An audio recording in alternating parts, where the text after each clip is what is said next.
সাকিব আল হাসান এবং সৌম্য সরকারের পর লঙ্কান টি10 সুপার লিগে সুযোগ পেয়েছেন বাংলাদেশের রনি তালুকদার।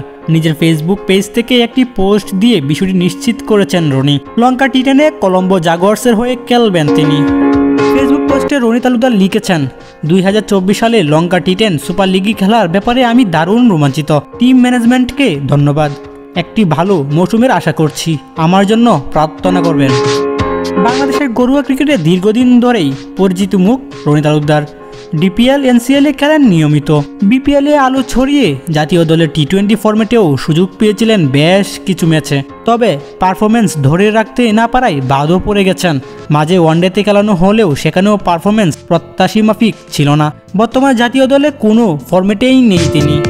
তবে এরই মাঝে ডাক পড়েছে লঙ্কা টি10-এ। তৃতীয় বাংলাদেশ হিসাবে এই লিগে সুযোগ পেলেন তিনি।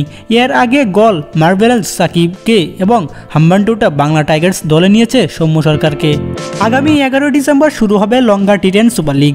প্রথম দিনের দ্বিতীয় ম্যাচে নুয়ারা এলিয়া কিংসের বিপক্ষে মাঠে নামবে কলম্বো। টুর্নামেন্টের ফাইনাল অনুষ্ঠিত হবে আগামী 19 ডিসেম্বর। নাজমুল হক, ডেইলি স্পোর্টস আপডেট।